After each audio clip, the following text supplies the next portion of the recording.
Yo, what's going down, crew? Hope all is good. I wanted to come to you tonight with a rapid refresh of NLP. So first thing that I want you to do is do me a favor, let me know if you can hear me all right, but also let me know if the music in the background, got a little bit of music in the background that you should only just be able to hear.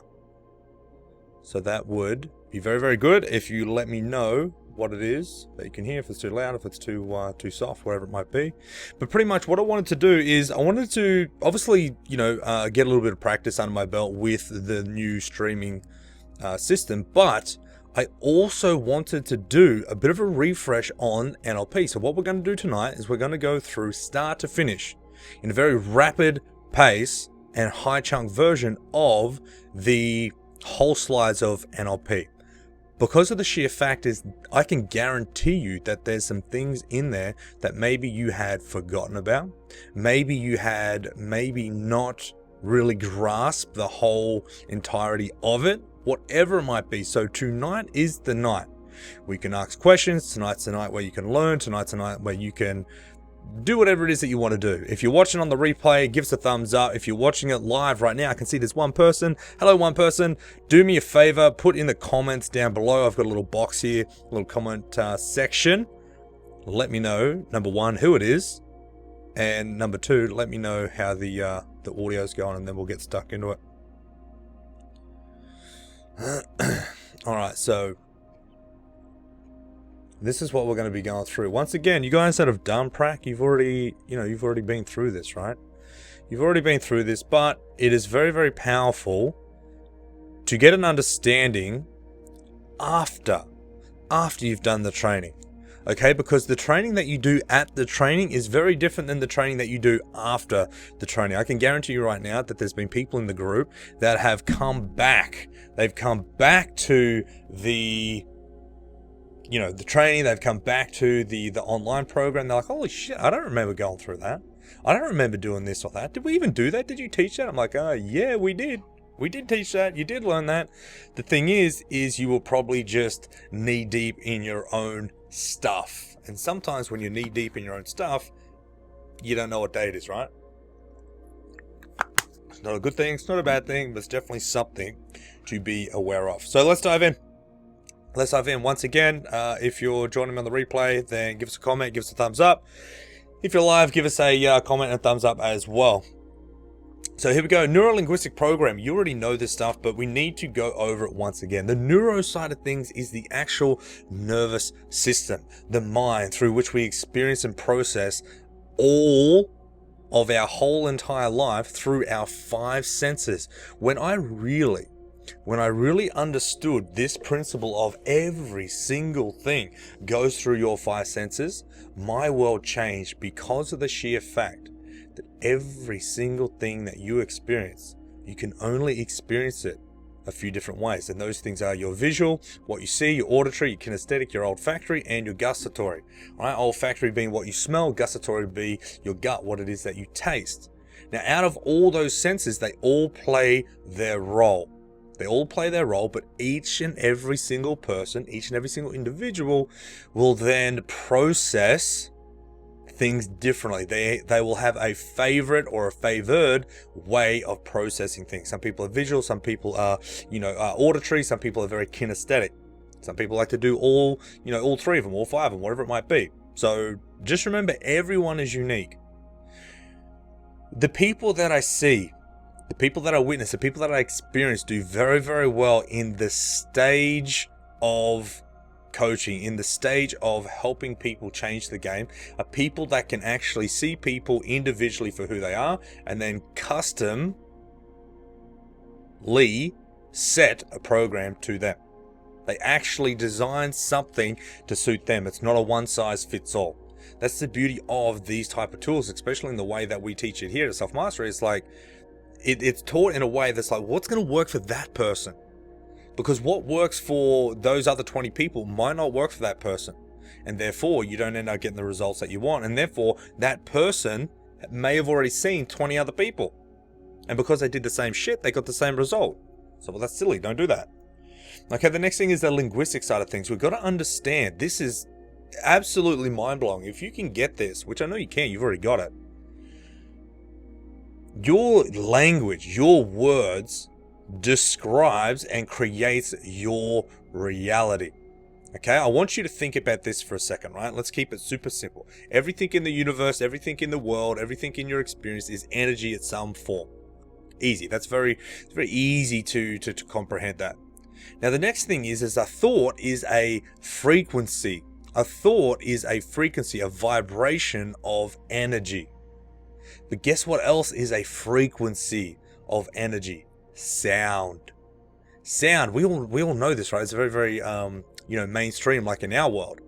Sound is the frequency of your words.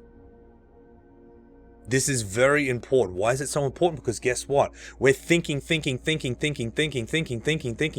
if you never speak it into life, this is why within the setting your goals side of things, it's like speak it into life. What is it that you want? Get it down from the mental. Get it down from the mental through the emotional and into the physical world, into the 3D world. This is very, very important, because I can tell you what, if you are stuck, or if your idea is stuck up on the mental plane, guess where it never gets to? Definitely never gets to the emotional plane, and it definitely never gets to the physical plane. So why would that be important? Well, you think about all the things that people want to do, but yet they never do them. The reason why that is because it doesn't get through those other two planes. So speak whatever it is that you want to experience into existence. If you're driving your car, tell the universe what it is that you want. If you're in your office, if you're writing down your goals, whatever it might be, then write the suckers down. It's very, very important, right? So the linguistic side of things is just the language and also the non-verbal communication it is that someone uses in order to communicate with others. Now, the main thing that I want you to understand here is non-verbal communication. Excuse me, we all know that Milton Erickson was a master. He was an absolute master at non-verbal communication. He could witness someone from a distance of across the room, and they could be saying yes, but they actually mean no. They could be saying no, but they actually mean yes. This is very profound. This is very important to understand. Okay, so the linguistic side of things is absolute paramount. These are things like pictures, sounds, feelings, tastes, smells, and words, but all through linguistic language, non-verbal communication. The next, sort of step in NLP is the program side of things, right? The programming, or the P, is the ability to discover and use the programs that someone already has. Someone walks into the office and they say, oh, I'm really, really unmotivated. You can guarantee that they've got a program somewhere of motivation. Why would you know that? Well, if you stuck them in a bloody room with a fucking tiger in it, guess what? They'd be very motivated to get out of it. The only difference is they don't have the stimulus in the outer world to push the button on the inner world. So using these skills, using these tools, using your language and your power of influence, and etc., you can get that person to access their program of motivation. They might have a program of inspiration. They might have a program of, whatever it is. Everyone's got a program for something. We've got a program for all the things that we do. So neuro-linguistic programming is obviously very, very important. But this is what I would say, and this is what I have said for a very long time. What is NLP to others? Because sometimes people say, oh, what is NLP? And it's like, if you said, well, it's the ability to tap into your 5 senses in the unconscious mind and change the things that you don't want to have anymore in order to do the things that you really want to do through the power of visualization, imagination, and etc., you might lose them. They might say, what the fuck is this person talking about? But if you said, hey, look, that's a really great question. That's a really great question. It's like having the user manual to your mind. Imagine having the user manual to mind. Would that be beneficial for you? Someone would say, yes, it definitely would be. Cool, that's exactly what it is. Then the next one here is like, it's one of the most powerful tools on the planet for creating long-lasting change at the unconscious level. This is a very good one. because it opens up the door to the question of, what's the unconscious mind? What's the unconscious mind got to do with what it is, that I want to do? And then curiosity is open and you can walk through and you can start telling them, well, hey, did you know that the unconscious mind runs all the functions in the body, stores all your memories, blah, blah, blah, blah, and you get their attention. And the very last thing is, it is a set of tools and techniques modeled by the best therapists, leaders, and thinkers in the world to get profound results in your life. Now, this is very important because it is obviously very powerful. You think about all the things that NLP is, and it's many, many different things rolled up into one ball. When you start to model the model, you start to create a beast of its own. And that's essentially what self-mastery techniques is.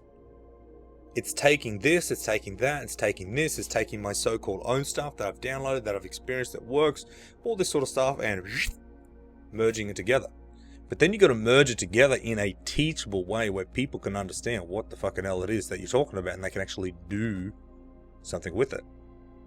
So I think that's pretty crazy. All right, let's keep on moving forward. Communication model of NLP. This is an absolute game changer.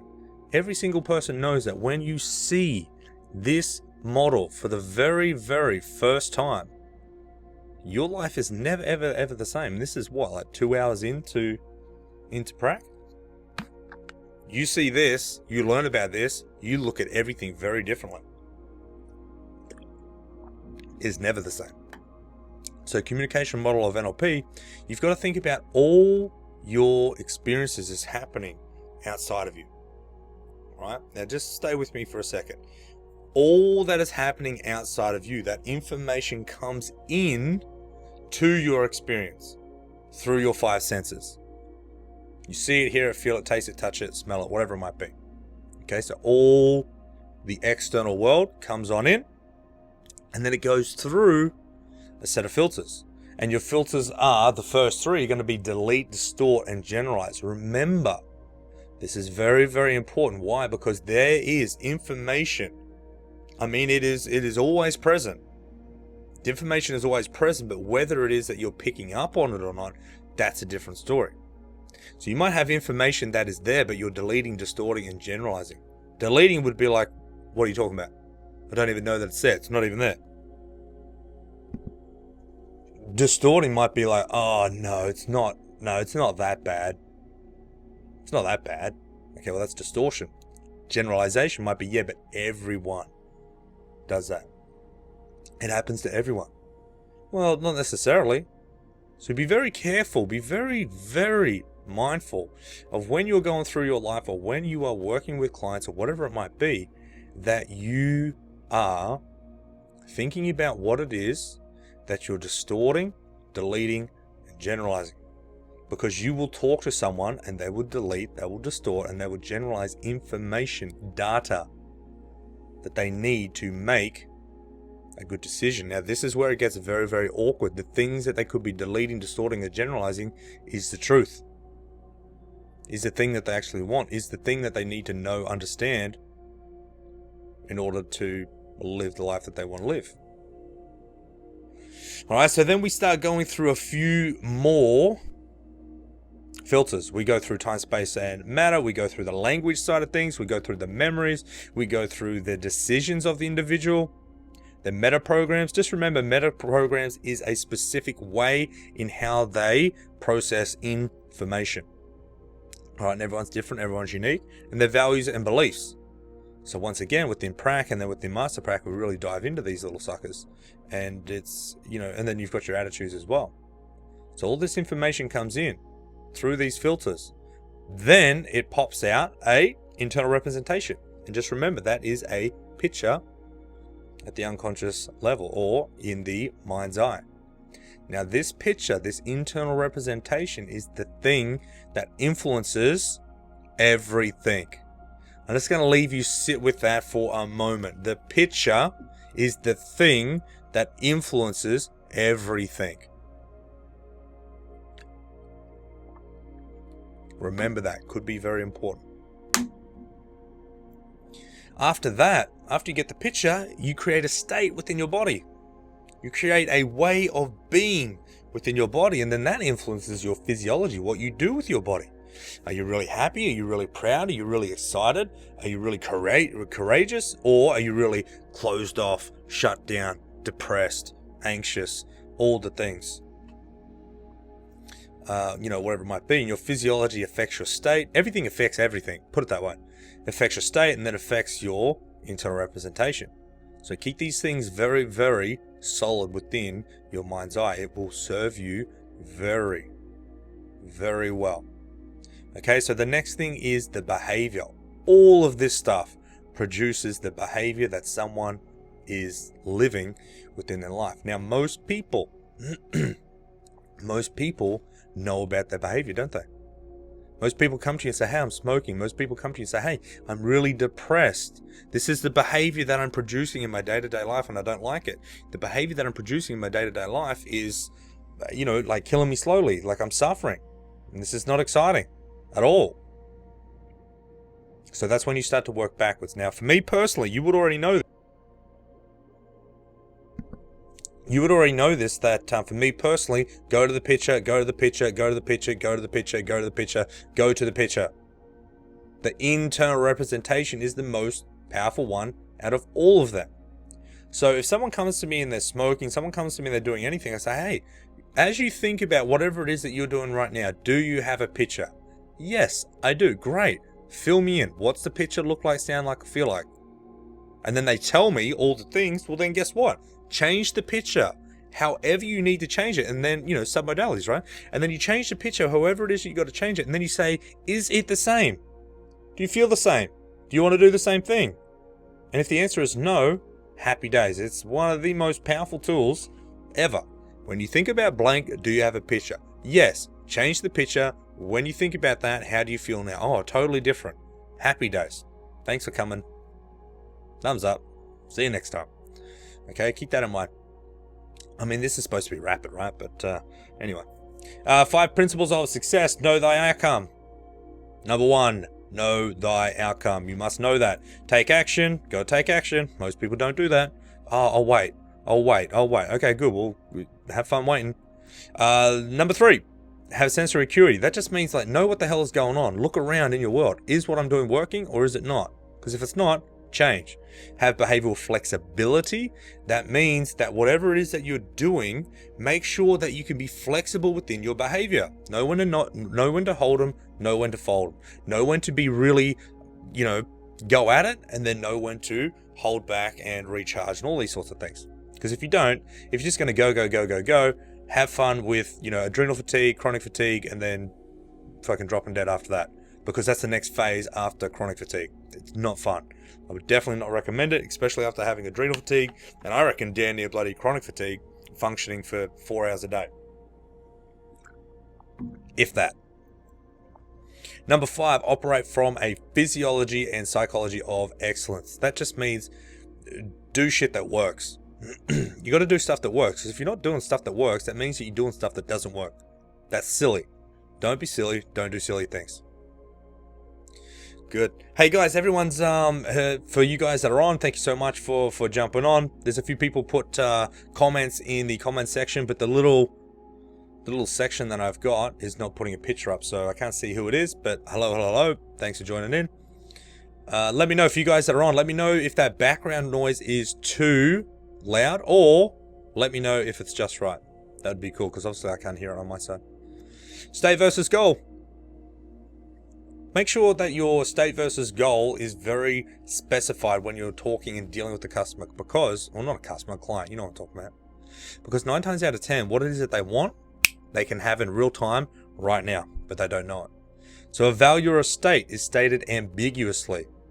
You can write affirmations on it, you can have it right now, there's no stats, it's infinite, and it's stated for self and others. I want freedom. I want security, I want safety. I want certainty. I want love. I want acceptance. I want freedom. I want forgiveness. I want blah, blah, blah, blah, blah, whatever it might be. But then a goal or outcome, they've got, steps. It's stated specifically. What specifically do you want? You can write not affirmations. You can write goals and outcomes on it. You can have it so it is timed. There's steps needed. It's measurable. Stated for self only. What is it that you want specifically? This is what I want. Okay, cool. That's a goal. Why would you need that? Why is that important to know? Because like I said, sometimes people come into the office and they're like, hey, I want freedom, or I want this. Or maybe they've got all these goals, but they don't actually know what the value or the state is that they want from the goal. Example, someone comes in, oh, I want to earn all this money. I want to have this big business. I want to do great things within the world. That's absolutely amazing. What's the purpose or intention of all that? Why specifically do you want all that? Oh, shit, I don't know. Excuse me, I don't know. Okay, well, this is something that we need to find out. Very important.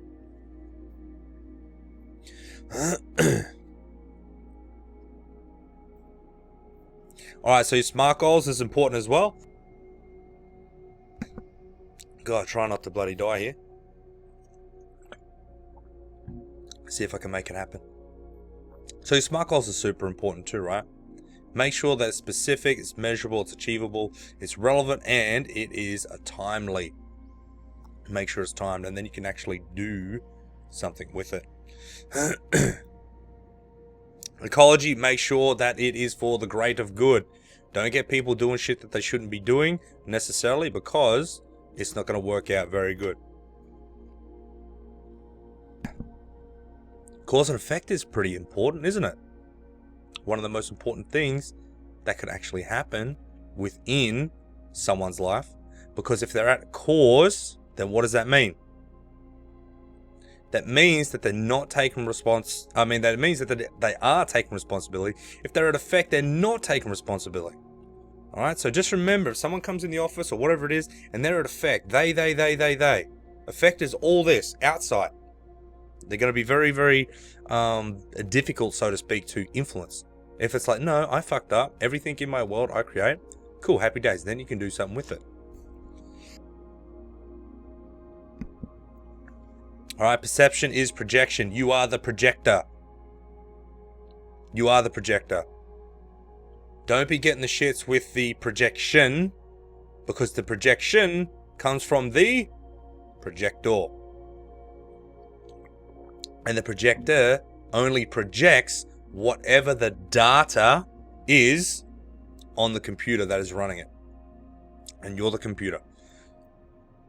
This is a big one. A lot of people get the shits with the projection. It's like going to see a movie and get the shits with the screen. Nothing to do with the screen. Why? Because the screen could play 50 million different movies. You don't like horror movies, but yet you've got if you're watching a DVD, you've got a DVD of a horror movie in there. Don't do that. It's very silly. It's very silly, right? But hey, we've all been there, haven't we? Responsibility for change, you or the individual. They got to do it, not you. Presuppositions of NLP. Remember these. These are very, very good. Respect for other people's model of the world. Don't go and blow the toaster up. That ain't going to work. Number 2, behavior and change are to be evaluated in the terms and context of ecology. Number 3, make sure that the resistance in a client is a sign of a lack of rapport, which just means you haven't got their attention 9 times out of 10. If there's resistance in the client, then it could be a very big sign of a lack of rapport. Now, in saying that, everyone's going to be different, right? These are not set in stone. These are guidelines. So people are not their behaviors. I know sometimes that's very hard to comprehend, right? Because people do some very silly things, especially when it's involved in hurting other people. Number 5, everyone is doing the best they can with the resources that they have available. Once again, sometimes people don't access the best resources, therefore they don't produce the best results. Number 6, calibrate on their behavior. People can tell you anything. People can tell you anything. Okay, cool, show me. Because your behavior will show what is going on within your own life. Someone says, oh, I'm going to lose 10 kilos. Cool, show me. Stop talking, show me. Why? Because talk. Talking is good, but if you don't do anything with it, it's absolutely, pointless. Number 7, the map is not the territory. The map is not the territory. When you are looking on the map, you're not driving it, you're not walking it. When you go to a restaurant, you don't eat the menu, you order off the menu. So be very careful when people tell you, oh, I've got this and this and this and this.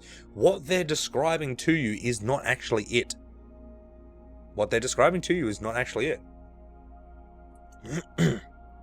Sometimes that can be a bit of a tricky thing to sort of comprehend.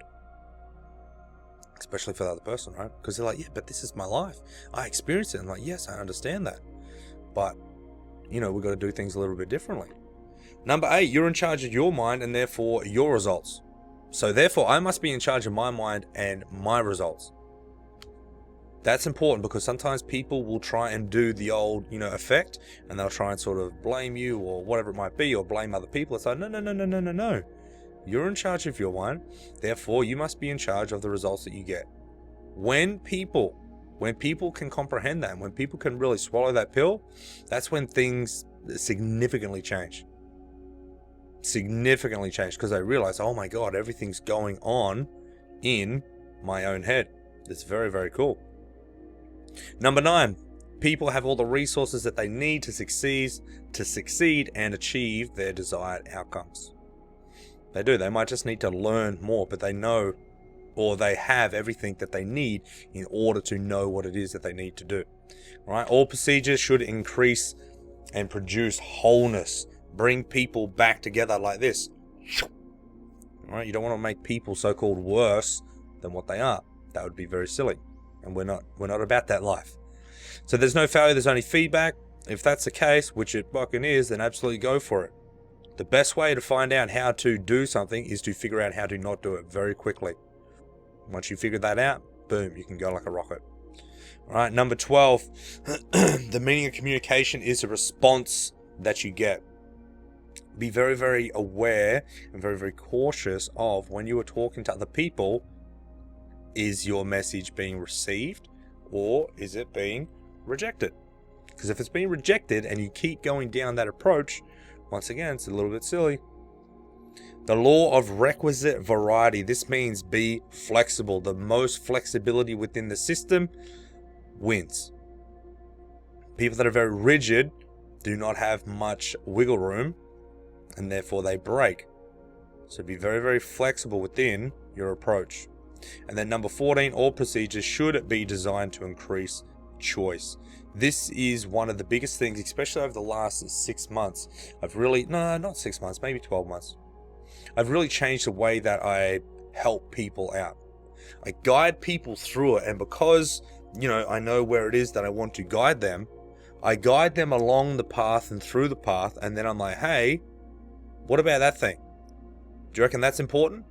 And I get them to do the work rather than me so-called doing it for them. Right? Every now and then you've got to really guide someone. It's like, hey, it's right in front of you. You're right on top of it. But I tell you what, I've noticed a big difference in the way of results, because when someone does something, like when you do something, you did it. I had nothing to do with it. I just talked to you for a little bit and guided you where we needed to go. So something to think about. Prime directives of the unconscious mind: to store all our memories, organize all our memories. The domain of all emotions it represents, it represses memories with unresolved negative emotions. Number 5, it presents repressed memories to release the emotions. That's a doozy. Because both of those are, in conflict to a certain degree. One's trying to throw it up, one's trying to pull it down. But it's the same thing. That's why when I say to people, it's like, hey, why, the real question is why aren't people more depressed? Why aren't people more, crazy than what they are?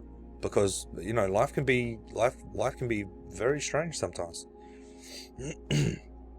Number 7, to run the body, to preserve the body, and to be a highly moral being.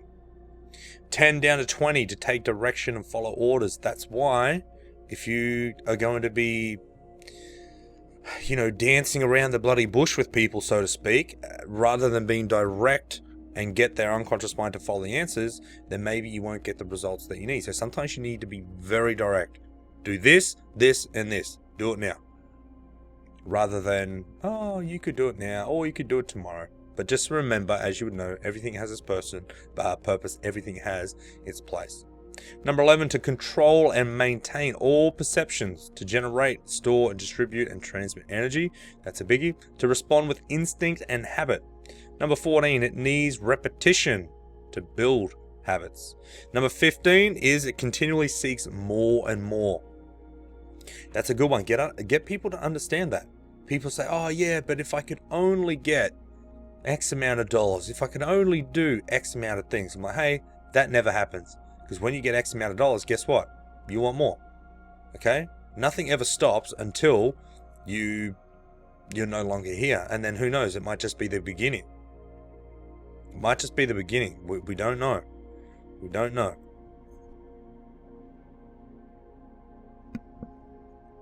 So the next thing is 16.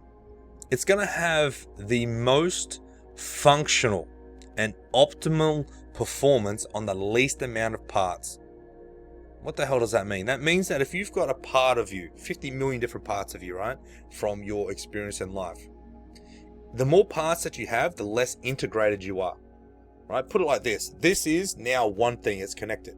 But if there was a part of this over here, a part of this over here, a part of this over here, and a part of this over here, then it's very fragmented. Okay, this is chaos. This is bringing it back into the integration, back into the wholeness, back into stillness, back into love, back into completeness, whatever it is that you want to call it. So just remember, you will function a lot better on the least amount of parts, rather than having 50 parts saying, oh, I think we should do this, and I think we should do this, and we should do it that way, and oh, what would that person think? And once again, this all happens at the unconscious level. All happens at the unconscious level. Number 17, it's all symbolic. It's all symbolic. 18, works on the principle of least effort. 19, takes everything personally. Don't judge others, because you're not judging others. You're judging you. Now, don't get me wrong. I am no goody two-shoes. Oh my God, probably the craziest person that you'll ever meet. So when it comes to judging other people, you know, sometimes I got to pull myself up and say, hey, you're not judging other people. You're judging parts of yourself that you haven't owned yet. Sometimes that's very, very confronting. But then, I don't know if it's just me. Sometimes I get in the mood where I just fucking want to have the shits. I'm like, you know what? I'm cranky. I don't want to be happy. I don't want to be all fucking positive. I just want to have the shits. Is that okay? And then it might last bloody, 20 minutes for that day, and then 20 minutes the next day, or whatever it might be. But I tell you what, I don't know. Maybe it's just me. Sometimes it feels good to have the shits, right? People think, oh, I just want to be in sunshine and rainbows. No, you don't. No, you fucking don't. It'd be boring. I don't know. Maybe it's just me. Who knows? Observing other people.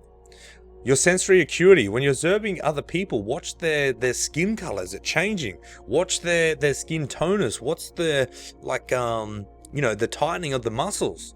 Is it really loose or is it really tight? Someone lights up like a Christmas tree, all their muscles are going to be very tight. Watch their breathing. Is it very fast or is it very slow down in the belly? Their lip size. That is an important one. I tell you what, this is a lot. It sounds so crazy. I remember when I learned this, I was like, are you fucking serious? Their lip size? Who cares about that? But when you're talking to people and their lips fill up full of blood, you know what's happening to this thing. In order for blood to get pumped around the body, the heart's it's working overtime. So normally when this gets blown up, you know that there's something's going on. So, keep that in mind. And then obviously their eyes are the gateway to the soul. Eyes will tell you everything. Sometimes it gets to the point I'm like, hey, just look at me for a second. I'm like, I know this might seem weird. I know you might never have done this before, but do me a favor and just look into my eyes for like 30 seconds. And fucking hell, I tell you what, when you really make eye contact with someone and you keep that eye contact with, for a little bit of time, there is a lot of information being transferred. Right? So who knows, that might help you out. Obviously, this is the example that we give within the training. They're two different people, but yet the same. So rapport, this is, there's a lot of a lot of bullshit within Rapport, right? There's people that do rapport building for a 3-day seminar. Hey, look, that's great. I think it's awesome, but it's like at the nuts and bolts of it, right down at the very start, is this one here. It's just like, just be genuine. Be really genuine, but also, if you wanted to, and I strongly advise that you do, like match their voice and their tone and pace. Don't copy them, but just like if someone comes in, they're upbeat and all this sort of stuff, fucking, be like them. Be like them. Match their body language to a certain degree. Match our eye contact. This is a biggie. This is a biggie that a lot of people get wrong, and it's quite confusing, because someone would be looking at you. Like if I'm looking at you right now, we're having a conversation, and then they look away for a bit, and then they look back, and then when you look at them, they look away. Don't just sit there and stare at them. They're going to think that you're a weirdo. They won't want to be around you very long. And on the other side of things, if someone's giving you eye contact and they are looking straight through, they're looking deep into your soul, then you look back at them. Don't bloody do all this sort of stuff, because they'll think you're airy-fairy. They won't want to be around you. The rapport gets lost, and then why would you do anything that anyone tells you if you don't have a connection or rapport with them? Doesn't make sense. Be like them to a certain degree. Tony Robbins puts it really, really good, as he would. The man's a freaking legend. He's like people who are like them, or who they want to become. I think that's very, very profound. People love people who are like them, or who they want to become. Must be something in that. Representational systems. That's just the 5 representational systems. Rep systems, we already know that. But the favored rep systems is very important. Visual, auditory, kinesthetic, and AD, auditory, digital. Just means self-talk, thinking. Thinking is literally the process of talking in your mind, asking and answering questions. That's why most people, I say, don't fucking go and think about something if you don't know how to think. Go home and do nothing. Because most people go and talk to themselves. Oh, should I do this? Should I do this? Oh, yeah, but remember that time? And the thinking process is a very limitation that they have for not doing the things that they want to do. Predicates, let's go super quick. Visual, auditory, we already know this stuff. Look, picture, bright, say, accent, question. Kinesthetic is touch, move, and pressure. Be very careful. Train your ear to hear what other people say. Listen to what other people say, because if they're talking about feeling, well, what are you going to talk about? Don't start talking about visual. If they're talking about visual, don't start talking about feeling. So just gauge it and see what the what am I looking for? See what the calibration is on their behavior. You might find that you'll be blown out of the water just by matching their predicates. Very, very powerful. The tonal patterns, make sure that you use your tone. Make sure you use your tone. It's very important.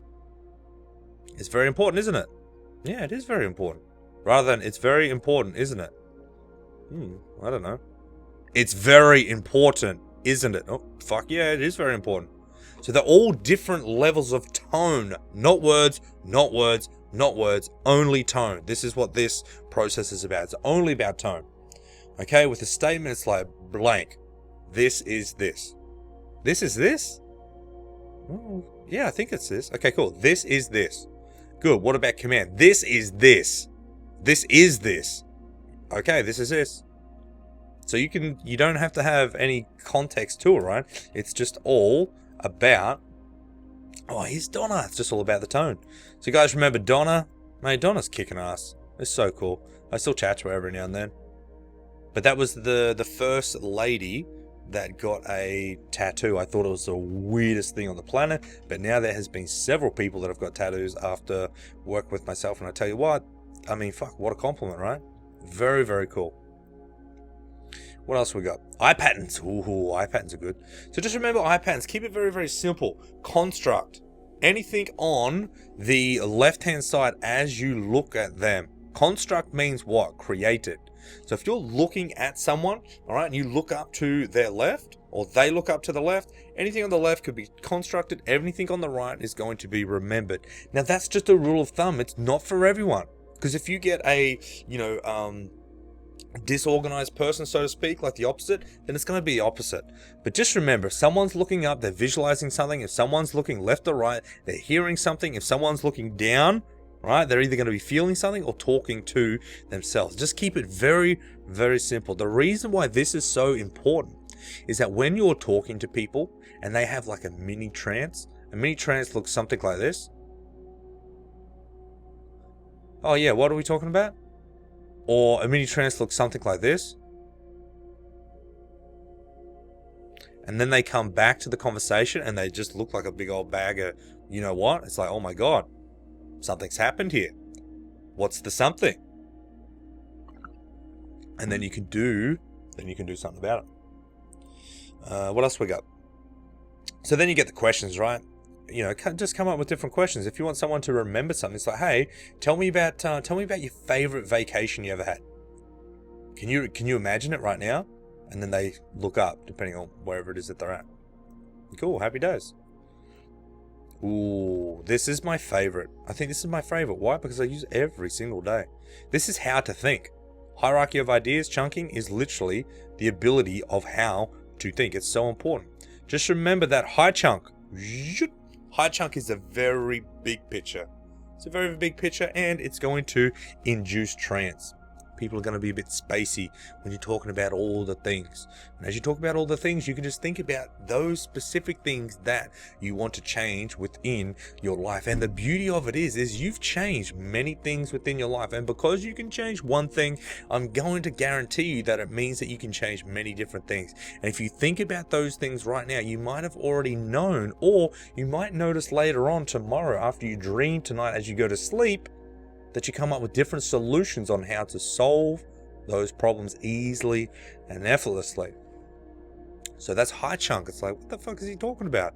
Doesn't matter what I'm talking about because the message has already gone in. All right, but as you get down into the details. And when you're down in the details, it's very heavy and, you know, takes a lot of work and all those sorts of things. So just remember that when people are incomplete within the chunking system, there's going to be conflict. There's going to be chaos. All right, so I'm not going to go into too much detail about that. High chunks up the top, trance, details down the bottom, out of trance, very, you know, spacey, as in like gears, smoke coming out there is. And then laterally, a lateral thinker is a problem solver. That's all it is. Someone says, oh, I've got to print off this piece of paper, but my printer doesn't work. Oh, well, won't be able to do it. That's a linear thinker. They're not problem solvers. They're problem fucking experiences. They're problem havers, not problem solvers. A problem solver is going to be like, okay, cool. My printer's not working because I've got no ink. We're going to go and get another ink thing. Okay, cool. My printer's not working because I don't know how to. What I'm going to do is going to ask the office next door, can they print it out? Okay, cool. They can't print it out. So what I'm going to do is going to send it down to the print and copy place just down the road. Okay, cool. They're shut. Well, what else can I do? How else can I get this thing printed out? All I want is this thing printed out. And then they ask themselves a question. What's the purpose or intention of having this thing printed out? So I can photocopy it, fax it, or whatever people do, to this person over here. And then they might ask themselves a question. Well, do I really need to have it printed, or could I just take a photo of it? Could I take a screenshot of it? Oh shit, I'll just take a screenshot of it. And then bang, problem solved. But linear thinkers would be stuck back at, oh, my printer doesn't work.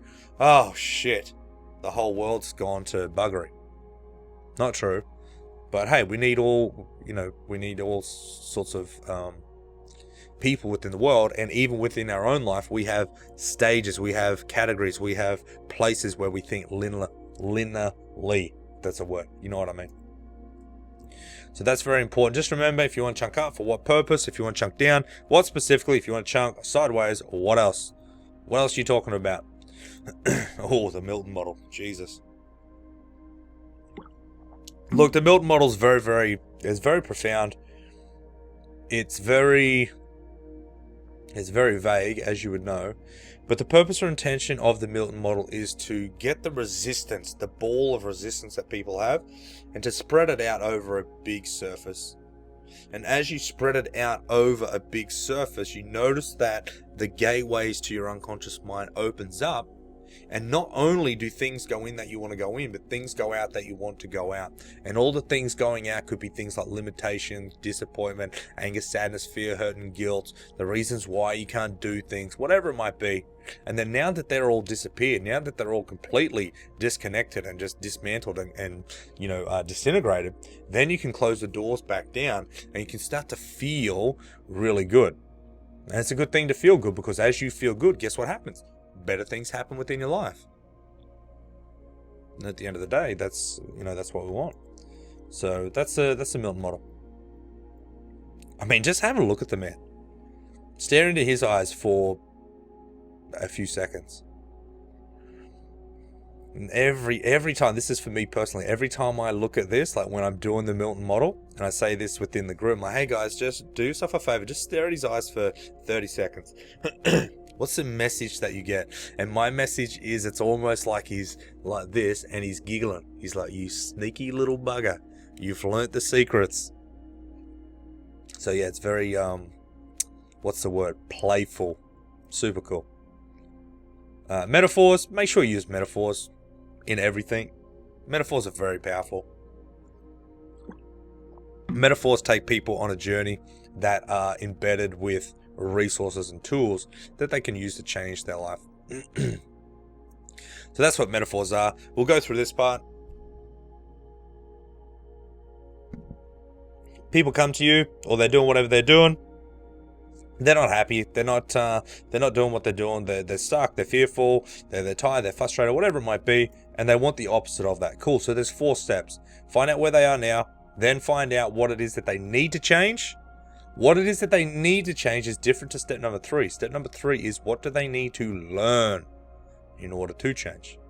And then step number 4 is, what is the result of changing? So as you go 1, 2, 3, 4, it wraps it up in a nice little gift package.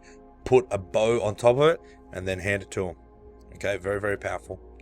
Now, how you start off a metaphor, you can start it off many different ways. I had a dream.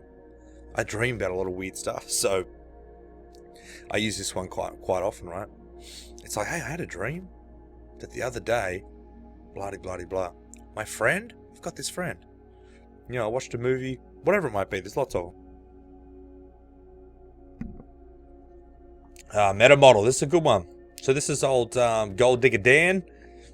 I think that's what we called him last time. And it says there in a little caption, I don't know if you can read that, but it says, howdy partner, don't mind me, I'm just here digging for gold. So this is obviously a chunking down tool, where the Milton model is a chunking up tool. The meta model, just in this context, keep it very simple. What specifically? What specifically is a problem? Who specifically? You know, these ones here. When specifically? How specifically? Why specifically? And then the next question is, what does blank mean? This is going to find out the limiting decision. This is going to find out the limitation, people. This is why when I ask people whatever it is that they're going through, I say, what does that mean? What does it mean? Oh, that means that I can't do what I want. Not true. When did you decide that? Like, failure is a bad thing. What does failure mean to you? Oh, failure means that I won't be able to do the things that I want to do. Failure does not mean that to me. Failure, true failure, means that I've given up on something that I knew that I could do. That's the fucking definition of failure. You might want to write that down. Is anyone on here? There's one person on. Do me a massive favor. Can you write that down in the comments? It's like, failure, the definition of failure to myself is doing something that I knew that I could have done. That's a cracker. I like that. And then the next one is like, how is that a problem? Oh, I can't make the money that I want. Well, how's that a problem? Well, I won't be able to buy a house. How's that a problem? Well, I won't be able to be secure. How's that a problem? If I'm not secure, I won't be able to attract the partner of my dreams. How's that a problem? I won't be loved. So when did you link? When did you link that by you not having any money means that you won't be loved? That's crazy, because I can tell you right now, when you have money, you'll feel on top of the world. When you don't have money, you'll feel like a big old bag of you know what. I've been there before. It is not fun. It's not fun at all. So next one, frames. We're not going to go through these because there's so many of them, but definitely use your frames. outcome frame, ecology frame. These are all just questions, specific language that you can use. Associate, disassociate. If you're associated, then guess what? You've got the emotion there. You're in the picture. If you're disassociated, there's no emotion. Why is that important? Well, if someone is very, very emotional, they're going to be in the picture. Now, you could see if someone comes into the office and they're like, I'm not angry. It's like, well, everything about you is telling me that you're fucking angry, but you're just disassociated to it. Then that's important to know, because this is one of the most important things about all important things, because of the sheer fact that negative emotion stored at the unconscious level is going to manifest into disease within the body. No one wants that shit. No one wants that stuff. You wouldn't wish, disease upon your worst enemy. The big man, Tony Robbins, talking about the Physiology of Excellence, which is just modeling. Model and work and learn and get influence off people that are doing the things that you want to do. Don't go to a bricklayer to buy jewels. Don't go to a concreter to get a house built. That's not what they do. They concrete a lot of stuff, but they ain't going to build your house. Reframing. When life gives you lemons, make lemonade. Meta model. We're going to go super rapid. How long have we been here? Jesus, nearly now.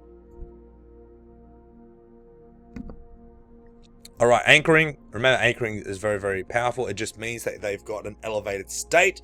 Elevated state, boom, you want to give them some sort of stimulus, whether it is visual, auditory, gustatory, olfactory, feeling, whatever it might be, and link them together.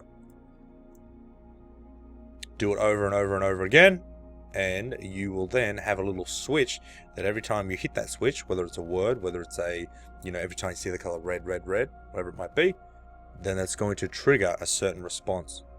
Chaining anchors, very, very important. Probably more so important for people coming to Master Prac, because you can do a lot of chaining anchors. But still, if you were doing chaining anchors with a person, I mean, this is a great way. I got so many people into my business when I first started out by saying, hey, who wants to go from procrastination to motivation in 20 minutes or less? Do chaining anchors on them.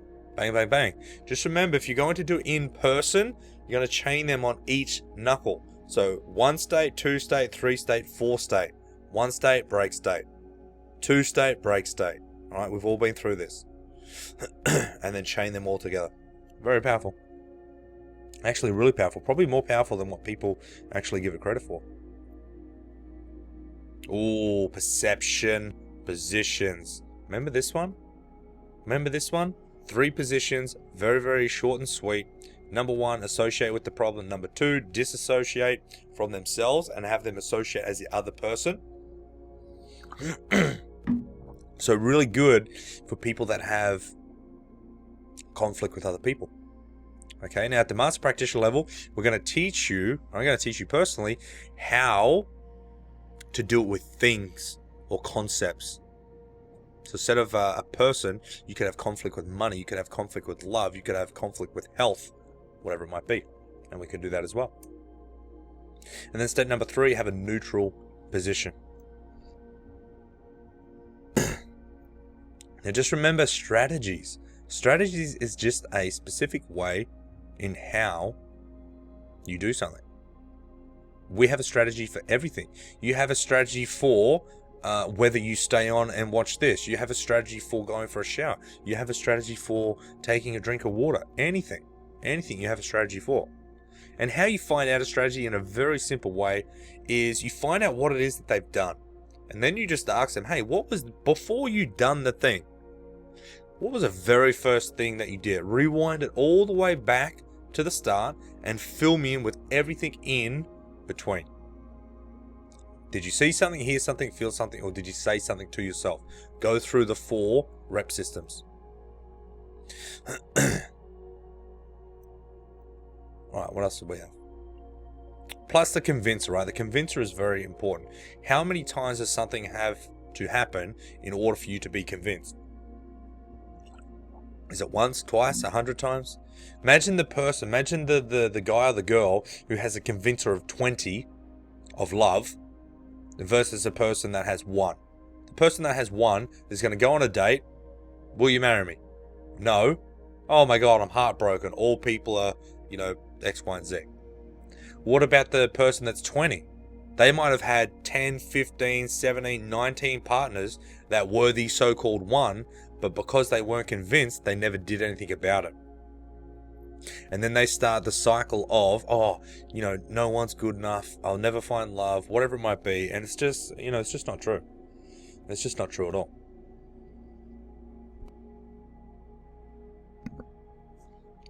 All right, submodalities. Submodalities are the unconscious shelves that hold all your information. So if you pull the shelf out and the information on the shelf is I'm not good enough, the I'm not good enough goes with it. So just remember, your submodalities are a small chunk of a representational system. Visual, see. Auditory, hear. Kinesthetic, temperature. What's the feeling of the temperature? Okay? So visual, auditory, kinesthetic. Contrastive analysis just means that you are comparing picture 1 to picture 2. All right, and you get the submodalities of both of them. If I said, hey, when you think of a hamburger, do you have a picture? You'd say, yeah, I would. Good. Submodalities would be one thing. If I said, hey, do you have a picture of a burrito? Yeah, I got a picture of a burrito. Okay, cool. What's the submodalities of them? They're going to be different. They're going to be different, right? Something is going to be different from them because they're both different. I'm just thinking, would they not be different? Yeah, there's a massive possibility they could be the same, but pretty rare. Mapping across, it just means changing the submodalities, taking one thing and turning it into another. Now, we all know, especially in this group, don't we, that location is going to be a very, very powerful influencer to the unconscious mind. So location, find out where someone's location of their thing is and just move it away. Hey, how do you feel now? Oh, I feel amazing. Good. You know the sound that Tupperware makes? Yep, lock it in. Keep it there. Mapping cross, we just did that. Belief change. You don't have to do this because you guys know timeline therapy, but I've definitely used this many times. Many times just in language, and people don't even know it's happening. It's very, very cool. It's very cool. So I'll leave that there. Oh, look at that. Swish pattern. Swish pattern's always good. Swish pattern is just taking the desired state, something that you want, flashing it up big and bright in your mind's eye, so then the unconscious mind's like, right, that's what we want. Let's go after that. Very important, once again. Excuse me. Ooh, parts integration, we're nearly done. So look, parts integration, very, very simple. Remember that when someone has a problem, do they have the problem all the time or just part of the time? If they have it only part of the time, then you probably are very, very close for them having a part that doesn't agree or doesn't accept or is in conflict with whatever is going on. Perfect example, hey, there's a part of me that loves X, but there's a part of me that hates it. You could use that in any context, right? There's a part of me that wants love, but there's a part of me that's scared of it. There's a part of me that wants money, there's a part of me that's scared of it. There's a part of me that wants health, but there's a part of me that's scared of it. There's a part of me that knows that I'm good enough, there's a part of me that's not. Okay, cool. Well, the part that has conflict is the part that we want to talk to. Why? Because the other part doesn't have conflict. The part that you want to talk to is the part that has conflict, and you can see there down the bottom in the little jagged sort of area, that's the part that's behavior, that's the problem. Excuse me. When you think of it like this, when you're inside the problem, all right, these little levels here, when you're inside the problem, you got a problem. When you're outside the problem, you ain't got a problem. So what you do is you chunk people up. Remember, parts integration, chunk up. What do you do? Chunk up. What do you do if it doesn't work? Chunk up. What if you do it does work? Chunk up. Only thing you do, chunk up. What's the purpose or intention? Boop, boop, boop, boop, boop, boop, boop. And get that part that has the chaos. Because just remember, this part here is good to go. This part here has the chaos. Good. What's the purpose? What's the purpose? What's the purpose? Oh, love. Okay, good. What's the purpose? What's the purpose? Oh, love. Good. Bang, they both wanted the same thing. And then you bring them in, you integrate them, etc., etc. So main things that you want to know is that when you are going through a past integration and you get the resistance, someone tries to get back down, all you know is that you're right on target and you've just hit the boundary. You've just hit the barrier. Just hit the border of the problem itself. Go 2 more logical steps, and just remember a logical step or a logical level is this here. Alright, 2 of them. It's like, well, if I go here, then the next logical step would be here. Okay, good. So you do 2 of them, and you're good to rock and roll, and you can just keep on going higher and higher. And once you have them integrated through doing the process, obviously this is a big old, it's a big old beast, but very, very high chunk. Once you get them integrated, you're good to rock and roll. Just remember, if someone starts talking about other people, you want them to realize, no, not them, you. So the magic question is, what's it going to do for you? All right, what's it going to do for you? What would that make you feel? And then that brings them back to themselves.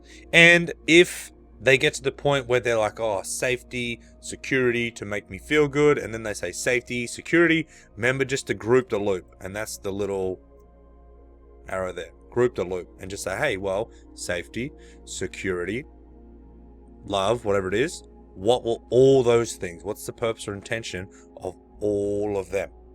And then you can get a really powerful result. Alrighty, crew. So, oh my goodness, how long was that? Exactly 1 hour and 1 minute. Bloody hell. I roared through that. Hey, look, there's literally one person on here live. I see in the group, you said, hey, I'm still here, but I don't have the little photo. So who is it? Who is it in the group? Hopefully you got a lot out of that. And for everyone else that watches this back on the replay, there's a lot of wisdom in this. But like I said to you guys right at the very start, I just wanted to get a little bit of practice in using the new software. So let's have a look at this. For my one amazing person live on the training, on the session, what did you learn? What did you discover? What did you experience through going through that rapid little session on NLP?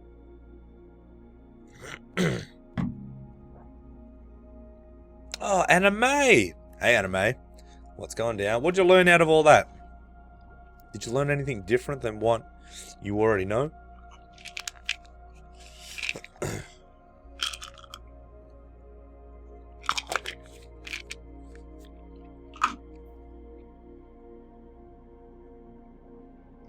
Thank you, it was epic. Okay, good. Awesome.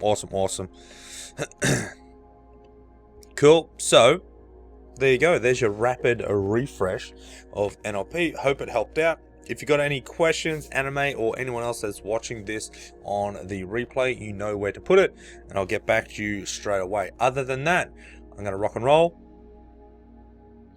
The Milton-Model review was great. Good. Awesome. I'm going to rock and roll. Love yous all, and I'll talk to you very, very soon. See yous.